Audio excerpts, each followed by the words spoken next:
Hello बच्चों, आज class 11th physics के 4th chapter motion in a plane का थर्ड लेक्चर है। लेक्चर का नंबर 4.3 और आज आप पढ़ेंगे टाइप्स ऑफ वेक्टर। अलग अलग टाइप के वेक्टर्स होते हैं उनके बारे में। तो देखो, पहला है हमारा इक्वल वेक्टर्स। किन वेक्टर को हम इक्वल वेक्टर बोलेंगे? तो हमने क्या किया, यहाँ हमने दो वेक्टर बना दिए। एक वेक्टर ले लिया, ए वेक्टर है, ये ए लिखा और इस पर वेक्टर का साइन लगा दिया, यानी कि ए वेक्टर हो गया। दूसरा हमारा हो गया बी वेक्टर, बी पर वेक्टर का साइन लगा दिया।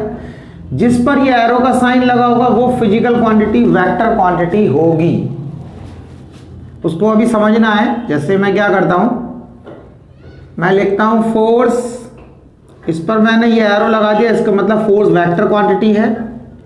वेलोसिटी लिखा v और उस पर एरो का sign, velocity vector quantity. Acceleration arrow लगा दिया, वेक्टर क्वांटिटी। तो a और b पर एरो का साइन है, a और b दो वेक्टर्स हैं। a वेक्टर की जो लेंथ है ये एरो रिप्रेजेंट कर रहा है, b वेक्टर की लेंथ को ये एरो रिप्रेजेंट कर रहा है। दोनों वेक्टर्स यानी दोनों एरोस की लेंथ बराबर है। दोनों एरोस की लेंथ क्या है? बराबर है। और दोनों का डायरेक्शन क्या है? एक ही डायरेक्शन है। दोनों लेफ्ट टू राइट जा रहे हैं। तो हम लिखेंगे vector A equals to vector B, यानी कि वेक्टर ए और वेक्टर बी दोनों इक्वल वेक्टर है। इतना समझ आई बात? ठीक। नेक्स्ट वेक्टर है हमारा second, negative of a vector. किसी वेक्टर के नेगेटिव वेक्टर को कैसे रिप्रेजेंट करते हैं? यहां एक वेक्टर ए है हमारा, दूसरा ये वेक्टर बी है। पहली चीज तो आप ये देखें, पॉइंट इसे समझें। वेक्टर ए का डायरेक्शन लेफ्ट टू राइट था और वेक्टर बी का डायरेक्शन राइट टू लेफ्ट है, लेकिन उसके बाद भी ये बी के ऊपर एरो का डायरेक्शन लेफ्ट टू राइट ही है। इसका डायरेक्शन चेंज नहीं होता, ये हमेशा एक ही डायरेक्शन रहता है, ऑब्जेक्ट कहीं भी जाए। इसको ऐसे ही बनाना है। अब इन दोनों की अगर हम बात करें तो दोनों की लेंथ तो बराबर है, लेकिन एक लेफ्ट टू राइट जा रहा है, एक राइट टू लेफ्ट जा रहा है। तो हम बोल सकते हैं बी ए का नेगेटिव वेक्टर है। बी ए का नेगेटिव मतलब b की लेंथ a के बराबर है, बट b का डायरेक्शन a से अपोजिट है।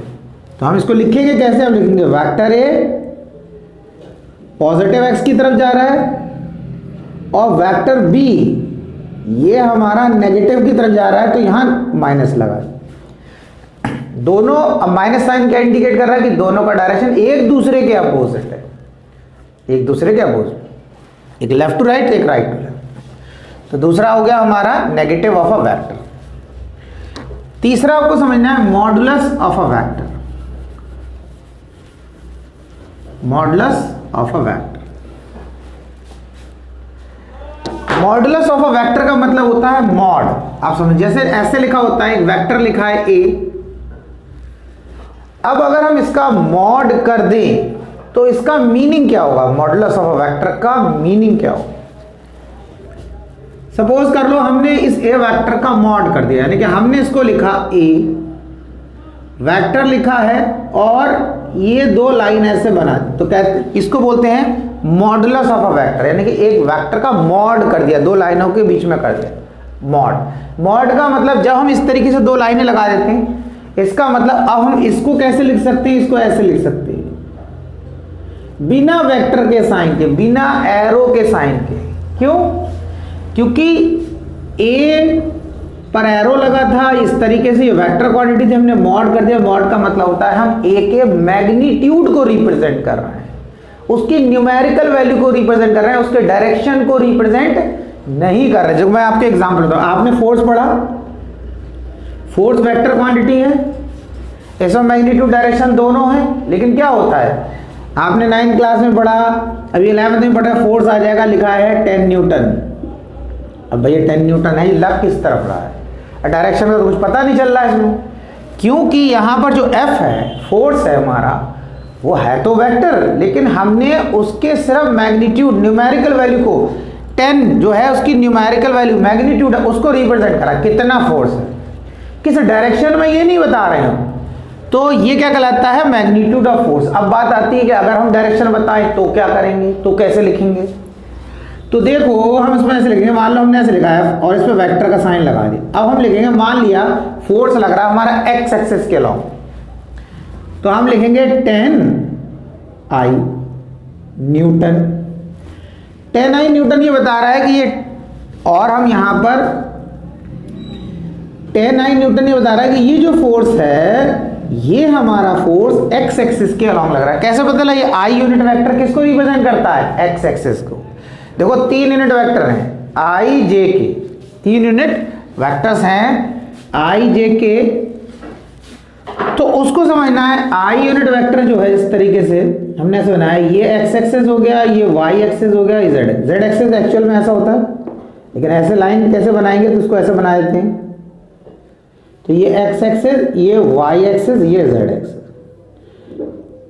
आई जे ओके। तो क्या होता है, इनको यूनिट वेक्टर बोलते हैं। जिस पर इस टाइप की कैप लगी होती है, इस टाइप का, ये यूनिट वेक्टर कहलाते हैं। ये कैप लगी है, कैप बोलते हैं इसको, हेड भी बोलते हैं, कैरेट भी बोलते हैं। तो आई आ गया तो डायरेक्शन हो गया ऐसी। क्या करें हमने, एफ मान लिया, हमने लिखा 5J न्यूटन। इसका मतलब क्या हो गया, ये फोर्स किस डायरेक्शन में लग रहा है, किस एक्सिस के लॉन्ग, वाई एक्सिस के लॉन्ग, क्योंकि जे आ गया ना इसमें। तो देख रहे हो आप, यहां भी लिखा है लेकिन इसमें डायरेक्शन नहीं है, इसमें सिर्फ न्यूमेरिकल वैल्यू। ये न्यूमेरिकल वैल्यू यूनिट है। तो इसी तरीके से जब हम किसी वेक्टर का मॉड कर देते हैं, मॉड का मतलब उसका मैग्नीट्यूड को दिखा रहा है, उसके डायरेक्शन को नहीं दिखा रहा है। बात समझ में है, तो ये कहलाता है मॉडुलस ऑफ अ वेक्टर। अब नेक्स्ट हमारा क्या है, यूनिट वेक्टर। ये बहुत इंपॉर्टेंट है, जिसकी बात अभी कर रहे थे, हमें समझना है। ये बहुत जगह आएगा, इस पर न्यूमेरिकल भी है वेक्टर्स में। देखो क्या होता है, यूनिट वेक्टर को लिखते कैसे, जैसे हमने लिखा एक वेक्टर है, हमने इसको इसके ही मैग्नीट्यूड से डिवाइड कर दिया, यानी कि वेक्टर ए को उसके ही मैग्नीट्यूड यानी कि उसकी न्यूमेरिकल वैल्यू। तो हमें क्या मिलता है, हमें मिलता है यूनिट वेक्टर। यूनिट वेक्टर कैसे लिखा, ए और उस पर ये इस टाइप का साइन। एक चीज है ना, यूनिट वेक्टर को हम किसी भी लेटर से रिप्रेजेंट कर सकते हैं। ऐसा नहीं कि ए है, ए से, बी से, सी से, डी से, आई जे के कुछ, लेकिन एक चीज फिक्स्ड है कि उस पर इस टाइप का कैप, इस टाइप का एरो नहीं लगता, ऐसा साइन लगता है। जिस पर ऐसा साइन लगा हो ना इस टाइप का, ये हमने लिखा बी, अगर ऐसा साइन लगा है तो ये यूनिट वेक्टर है, बी यूनिट वेक्टर हो गया। अगर मैंने इस तरीके से लिख दिया, अब बी वेक्टर है बट यूनिट वेक्टर नहीं, ऐसा साइन लगा तो यूनिट वेक्टर। ठीक है, अब देखो क्या होता है ना बच्चों, बहुत आसान सा है, समझना है हमें। अब ए वेक्टर है तो उसमें दो चीजें हैं, क्या है, एक तो मैग्नीट्यूड है, एक तो उसमें क्या है मैग्नीट्यूड है, और दूसरा क्या है इसमें, एंड डायरेक्शन। तो आपको पता है वेक्टर क्वांटिटी में दो चीजें होती है, मैग्नीट्यूड और डायरेक्शन। मैग्नीट्यूड क्या मतलब, न्यूमेरिकल वैल्यू। जैसे वेलोसिटी है 20 मीटर पर सेकंड की वेलोसिटी से ऑब्जेक्ट मूव कर रहा है, तो 20 क्या हो गया, मैग्नीट्यूड, न्यूमेरिकल वैल्यू। ठीक है, और दूसरा डायरेक्शन। तो वेक्टर क्वांटिटी में क्या होता है, मैग्नीट्यूड और डायरेक्शन दोनों होते हैं। अब हमें इसे डिवाइड किससे करना है, मैग्नीट्यूड से, क्योंकि ए क्या है, बिना वेक्टर के लिखा है, तो ए इस वेक्टर का मैग्नीट्यूड है, न्यूमेरिकल वैल्यू। तो क्या हो गया, अब मैंने यहां लिख दिया मैग्नीट्यूड। अब अगर मैग्नीट्यूड से न्यूमेरिकल वैल्यू कट हो जाएगी, तो हमेशा मान लो ये जो ए वेक्टर है इसका मैग्नीट्यूड हमने मान लिया 15, तो हमने, और इसमें कोई डायरेक्शन भी है, इसमें कोई डायरेक्शन होगा क्योंकि वेक्टर है, तो डायरेक्शन हम नहीं लिख रहे, हमने न्यूमेरिकल वैल्यू या उसके मैग्नीट्यूड की बात कर ली 15। इसका कुछ डायरेक्शन होगा, या तो एक्स के लॉन्ग होगा, या वाई के लॉन्ग, या एक्स और वाई के बीच में कुछ भी होगा। तो मैग्नीट्यूड इसका कितना है 15, और इसमें डायरेक्शन है, तो मैग्नीट्यूड को 15 लिया, 15 को मैंने 15 से डिवाइड कर देना है, तो क्या आएगा, मैग्नीट्यूड कितना हो जाएगा 1, और क्या रह जाएगा, डायरेक्शन। तो इसीलिए हम क्या बोलते हैं, यूनिट वेक्टर एक ऐसा वेक्टर होता है जिसकी न्यूमेरिकल वैल्यू तो होती है 1 और जिसमें होता है डायरेक्शन। डायरेक्शन भी होगा, वो डायरेक्शन भी बताए, और उसकी न्यूमेरिकल वैल्यू मैग्नीट्यूड की बात करोगे तो कितना हो जाएगा 1। तो यूनिट वेक्टर एक ऐसा वेक्टर जिसकी न्यूमेरिकल वैल्यू 1 और उसमें डायरेक्शन होता है। आप ऐसे भी डेफिनेशन लिख सकते हैं, जब हम किसी वेक्टर क्वांटिटी को उसके मैग्नीट्यूड से डिवाइड कर देते हैं तो हमें क्या मिलता है, यूनिट वेक्टर। तो हमें क्या मिलता है, यूनिट वेक्टर। बात समझ में आया? It is defined as the ratio of a vector quantity to its magnitude. Vector quantity का उसके मैग्नीट्यूड के साथ जो रेशियो है वही हमारा यूनिट वेक्टर कहलाता है। इसकी कोई यूनिट नहीं होती क्योंकि सेम क्वांटिटी का ही तो रेशियो है, उसकी यूनिट होती नहीं। ये था हमारा यूनिट वेक्टर। नेक्स्ट है हमारा कोप्लेनर वेक्टर। कोप्लेनर का मतलब क्या होता है, जो एक ही प्लेन में हो, एक ही प्लेन, जैसे x y plane, y z plane, तो उसको आप ऐसे समझे। कोप्लेनर का मतलब क्या हो गया, पहले एक डायग्राम बना लेते। इस तरीके से हमने बना लेते, डायग्राम बना लेते हैं। ये हमने एक क्यूबॉइड समझ लो, क्यूब बना लो, क्यूबॉइड बना लो, कुछ भी बना लो। ये हमारा एक क्यूबॉइड हो गया। अब क्या हो रहा है, अब इसमें देखो एक चीज समझना, ये हमारा क्या हो गई, ये हमारी एक्स एक्सिस हो गई और इसको यहां मान लेते हैं हम, ऐसे ज्यादा सही रहेगा, इसको हटा देता हूं। इसको मान लो आप एक्स एक्सिस, इसको मान लो आप, ये मान लो हमारी वाई एक्सिस, और ये जो लाइन जा रही है इस तरीके से ये आगे की तरफ, ये हमारी हो गई जेड एक्सिस। ये तीन बना लिया हमने। एक्स एक्सिस ये हो गई हमारी, वाई एक्सिस ये हो गई और जेड एक्सिस ये हो गई। ठीक है। अब ये जो साइड हुई है इसकी बात कर रहा हूं, मतलब इतने की पार्ट का, ये हमारा क्या कहलाएगा, समझना थोड़ा सा, ये हमारा कहलाएगा एक्स वाई प्लेन। क्या कहलाएगा, एक्स वाई प्लेन। भाई ये एक्स एक्सिस है, ये वाई एक्सिस है, ये एक्स। अब इसमें मैं कहीं पर इसको अगर मैं रब कर दूं, समझना बात ऐसे, ये हमारा एक्स वाई प्लेन हो गया। इसमें मैं कोई ऐसे कोई वेक्टर बना देता हूं इस डायरेक्शन में या इस डायरेक्शन में या नीचे के डायरेक्शन में या ऊपर के, तो ये क्या कहलाएंगे, कोप्लेनर, क्योंकि ये एक ही प्लेन में है, इसमें एक्स वाई प्लेन में। बात समझ में आ रहा है? अब यह मैं यहां पर जैसा हमारा डायग्राम था वैसा कंप्लीट कर देते हैं। इस तरीके का बना, इसी तरीके का बना हुआ था ये,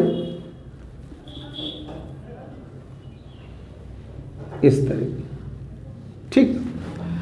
अगर मैं इस साइड को हटा दूं तो ये क्या हो गया, ये हमारा हो गया, ये y हो गया, ये हमारा z, वाई जेड प्लेन है ये हमारा।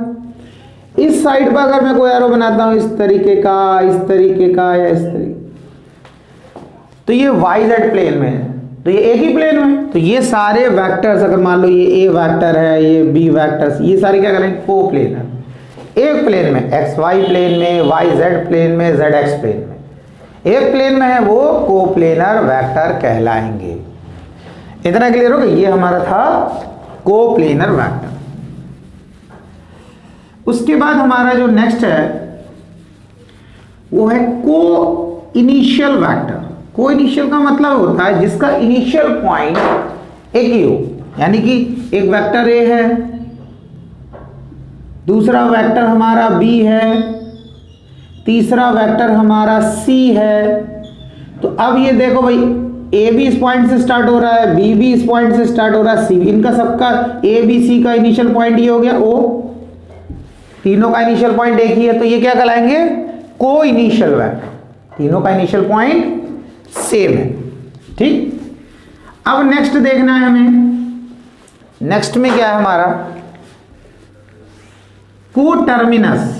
कोटर्मिनस होता है जिसका एंड पॉइंट एक हो। एक वेक्टर ऐसा है, एक वेक्टर ऐसा बना दिया, एक वेक्टर ऐसा बना दिया हमने, एक वेक्टर ए बना दिया, एक वेक्टर बी बना दिया, एक वेक्टर हमने सी बना दिया और एक इस तरीके से बना दिया, एक वेक्टर डी बना दिया। अब तीनों कहीं से भी आ रहा है, मिल तो यहां आ रहा है, एंड तो यहां हो जा रहा है, इनका एंड इनका यहां पे हो जा रहा है, तो ये क्या कहलाएंगे, ये कहलाएंगे को टर्मिनस वेक्टर, जिनका एंड पॉइंट एक ही है, यहीं पर आकर ये खत्म हो जाना है। तीनों यहाँ पर ये एक एंड पॉइंट है, ये को टर्मिनस। एक और होता है ऑर्थोगोनल वेक्टर, ठीक है। ऑर्थोगोनल, वैसे तो ऑर्थोपेडिक जो होता है वो हड्डी के डॉक्टर को बोलते हैं, जो बोन्स का ट्रीटमेंट करते हैं, लेकिन यहाँ वो हड्डी वाली बात नहीं कर रहे। यह बात है ऑर्थोगोनल। ऑर्थोगोनल का मतलब जो वेक्टर एक दूसरे के परपेंडिकुलर हो, तो यूनिट वेक्टर को हम बोल सकते हैं ये ऑर्थोगोनल होते हैं। ये आई, ये जे और ये हमारा के, ये तीन यूनिट वेक्टर, क्योंकि के ऐसे होगा तो ये तीनों एक दूसरे के साथ कैसे हैं, यहां पर ये 90 बना रहा है, ये इसके साथ भी 90, ये इसके साथ भी 90, तो ये तीनों क्या कहलाएंगे ऑर्थोगोनल वेक्टर, यानी कि एक दूसरे के साथ ये म्यूचुअली परपेंडिकुलर है। कोई भी दूसरे वेक्टरों को जरूरी नहीं कि आई जे के की बात कर रहे हैं, ऐसे हम बना लें, हम बोले एक वेक्टर हमारा ए है, दूसरा बी है, तो हम क्या बोलेंगे ये दोनों ऑर्थोगोनल है, क्योंकि ये एक दूसरे के साथ परपेंडिकुलर है। तो ऑर्थोगोनल वेक्टर वो होते हैं जो एक दूसरे के साथ परपेंडिकुलर होते हैं।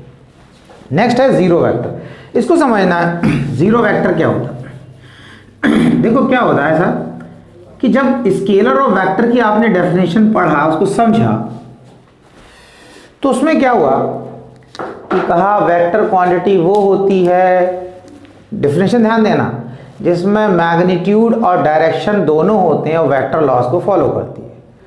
वेक्टर लॉस को फॉलो करती है वो तो डेफिनेशन में लिखना है, लेकिन दो पॉइंट वाले ध्यान देना है, मैग्नीट्यूड और डायरेक्शन दोनों होता है वो वेक्टर क्वांटिटी होती है। अब क्या हुआ, आपने किसी ऑब्जेक्ट पे लगाया फोर्स, आप फोर्स लगा रहे हैं, वो फोर्स है अभी 10 न्यूटन, और धीरे धीरे आप उस फोर्स को कम करते जा रहे हैं। लास्ट में आपका लगाया हुआ फोर्स, यानी कि जो आप फोर्स लगा रहे थे वो जीरो हो जाता है। जब आप फोर्स जिस समय कम करते जा रहे हैं जीरो हो गया, उस समय आपसे कोई पूछे कि बताओ अभी आप जो फोर्स लगा रहे हो कितना है, तो आप बोलोगे भाई अब तो मैं फोर्स लगा ही नहीं रहा हूँ, फोर्स तो जीरो हो गया, क्योंकि आप उसकी वैल्यू को कम करते रहे। 10 न्यूटन से लगाना स्टार्ट करा, कम होते होते 9, 8, 7 करते करते जीरो हो गया।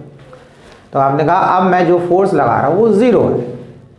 अब उसने यहाँ पूछा आपसे कि बताओ फोर्स स्केलर है या वेक्टर, आपने कहा वेक्टर है। तो उन्होंने कहा वेक्टर की डेफिनेशन क्या होती है, आपने कहा वो फिजिकल क्वांटिटी जिसका में मैग्नीट्यूड और डायरेक्शन दोनों होते हैं और वेक्टर लॉस को फॉलो करती है, वेक्टर होती है। लेकिन अब वो ये कह रहा है अब आप जो फोर्स लगा रहे हैं वो तो फोर्स जीरो हो गया, अब इस कंडीशन में बताओ फोर्स कैसी क्वांटिटी है, क्योंकि इस समय जब आप फोर्स की वैल्यू जीरो हो गई तो ना तो उसमें मैग्नीट्यूड है और ना ही उसमें डायरेक्शन है, क्योंकि जब मैग्नीट्यूड जीरो हो गया तो उसका डायरेक्शन ही नहीं रहेगा। आप फोर्स लगा ही नहीं रहे, तभी तो आप बोल रहे फोर्स जीरो है। तो कहा ये तो प्रॉब्लम हो गई कि भाई जब कोई वेक्टर क्वांटिटी की न्यूमेरिकल वैल्यू जीरो हो जाती है तब क्या बोलेंगे। हमने कहा वेलोसिटी एक ऑब्जेक्ट की जीरो है, अब हम पूछ रहे हैं कि बताओ वो स्केलर है या वेक्टर, तो आप तो वेक्टर ही बोलोगे, कोई भी है वो हर एक वेक्टर बोलेगा कि वेलोसिटी तो वेक्टर क्वांटिटी है। लेकिन अब हम कहेंगे जब वेलोसिटी जीरो है तो ना तो उसका मैग्नीट्यूड है ना डायरेक्शन है। जब वेलोसिटी जीरो है ऑब्जेक्ट कहीं जा ही नहीं रहा, वो तो रुका हुआ है, तो जब वो रुका हुआ है तो उसका मैग्नीट्यूड भी नहीं, इसमें डायरेक्शन, तो वेक्टर कैसे हो गई। तो क्या हम ये बोलने लगेंगे कि वो कोई दूसरी क्वांटिटी बन गई, क्या बोलेंगे। तो उस कंडीशन को ओवरकम करने उन्होंने एक नया तरीका निकाला। उन्होंने कहा वेक्टर की तो डेफिनेशन वो तो ठीक है, दूसरा तरीका उन्होंने कहा कि जब किसी वेक्टर क्वांटिटी की न्यूमेरिकल वैल्यू जीरो हो जाती है, यानी कि जैसे अब वेलोसिटी है, किसी ऑब्जेक्ट की वेलोसिटी जीरो है, फोर्स लग रहा है, उस पर जो लगने वाला फोर्स है वो जीरो हो गया, ऑब्जेक्ट में एक्सेलरेशन जो प्रोड्यूस हो रहा है वो अब जीरो हो गया। तो जितनी वेक्टर क्वांटिटी जब इनका मैग्नीट्यूड जीरो हो जाएगा तब हम इन्हें क्या बोलने लगेंगे, हम इन्हें बोलेंगे जीरो वेक्टर और नल वेक्टर। दूसरा हम इन्हें क्या बोलते हैं, नल। ठीक है, देखो एक चीज है, इस नल वेक्टर से आपको पानी मिले ना मिले, मगर अगर इसकी डेफिनेशन आ गई तो आपको एक नंबर जरूर मिल जाएगा। नल का मतलब वही जीरो। तो हमने कहा कि जीरो वेक्टर ऐसा वेक्टर होता है जिसका मैग्नीट्यूड या न्यूमेरिकल वैल्यू जीरो होती है और जिसके डायरेक्शन का हमें कुछ पता नहीं होता है, क्योंकि जब उसकी मैग्नीट्यूड ही जीरो का तो डायरेक्शन कैसे बताएंगे। A vector having zero magnitude and no sense of direction, उसके डायरेक्शन का कोई पता नहीं, तो ऐसा वेक्टर हमारे लिए क्या कहलाएगा, नल वेक्टर। तो आप खुद सोच लो, हम कह रहे हैं ऑब्जेक्ट की वेलोसिटी जीरो है, रुका हुआ है, वेलोसिटी तो है ही नहीं, अब रुका हुआ है तो किसी डायरेक्शन में जा सकता है, आप रुके हुए हो, आपसे कोई बोलता किधर जान, मैं किधर जाऊंगा, मैं ही पूछ रहा हूँ किसी से, उसने कहा आप ईस्ट की तरफ जाओगे, मैं वेस्ट की तरफ चला गया, मैं किसी दूसरे डायरेक्शन में चला गया। तो कहने का मतलब जो ऑब्जेक्ट रुका हुआ उसका कुछ हम बता ही नहीं सकते वो किधर जाएगा, तो किसी भी डायरेक्शन में जा सकता है। तो इसलिए जो नल वेक्टर है जीरो वेक्टर होता है, ऐसा वेक्टर होता है जिसकी न्यूमेरिकल वैल्यू जीरो और इसका कोई डायरेक्शन नहीं होता। तो ये जब भी कोई वेक्टर क्वांटिटी उसका मैग्नीट्यूड जीरो हो जाता है तो वो नल वेक्टर की कैटेगरी में आ जाती है। तो ये कुछ आपने वेक्टर के टाइप्स पढ़े। आप कोशिश करते रहें, मेहनत करते, रिवाइज करते रहें। कोशिश करने वालों की हार नहीं होती, मेहनत कभी बेकार नहीं होती। पढ़ते रहें, आगे बढ़ते रहें।